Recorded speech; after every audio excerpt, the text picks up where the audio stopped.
بيلينغهام يفاجئ ريال مدريد بهذا القرار. أهلا ومرحبا بكم متابعي قناة ستار سبورت. قبل أن نبدأ نشرتنا نرجو منكم الاشتراك بالقناة والإعجاب بالفيديو وتفعيل زر الجرس حتى تصلكم أخبار كرة القدم أولا بأول.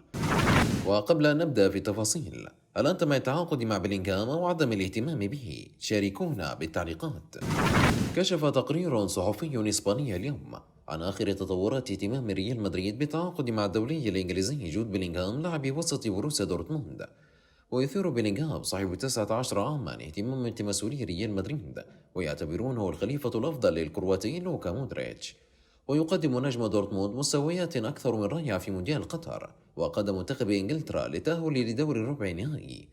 وبحسب صحيفة موندو ديبورتيفو الإسبانية، فإن بيلينغهام يعتبر هدفا رئيسيا لريال مدريد في الصيف المقبل، لكن ضمه سيكون صعبا للغاية، خاصة وأن منافسين ميرينجي على ضم اللاعب على استعداد لدفع أي مقابل، وهذا أمر لا يقدر عليه بطل إسبانيا.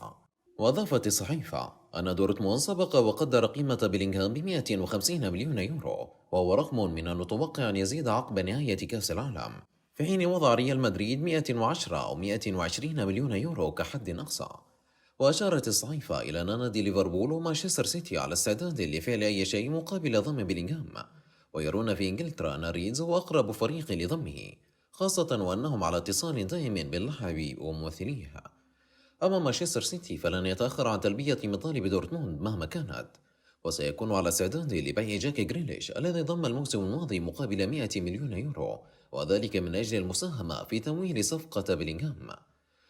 من جانبه لا ينوي ريال مدريد الدخول في مزاد على ضم بيلينغهام، ومن المتوقع أن يلجأ لخيارات بديلة مثل الأرجنتيني إنزو فرنانديز. يبدو أن نادي بروسيا دورتموند أصبح في طريقه لخسارة نجم جديد بعد انتهاء بطولة كأس العالم قطر 2022، بعدما فقد آخر عامين ثنائي جادون سانشو وإيرلينغ هالاند. وذكر صحيفة ديلي ميل أن لاعب الوسط الإنجليزي الشاب جود بيلينغهام عازم على مغادرة ملعب سيجنال إيدونا بارك في أقرب فرصة. وأفادت بأن نجم منتخب إنجلترا كان ينتظر انتهاء مشوار فريقه في مونديال قطر للعودة إلى ألمانيا من أجل إبلاغ إدارة ناديه برغبته في الرحيل في يناير المقبل. يأتي ذلك في ظل اهتمام عدة أندية أوروبية باللاعب البالغ من العمر 19 عاما، على رأسها ليفربول وريال مدريد. ويعد جود بيلينغهام من ركائز بروسيا دورتموند الأساسية رغم صغر سنه، مما دفع كبار أوروبا للتحرك من أجل الظفر بتوقيعه. متابعينا الكرام، شكرا لكم على المشاهدة، ولا تنسوا الاشتراك بالقناة والإعجاب بالفيديو وتفعيل زر الجرس فضلا وليس أمرا.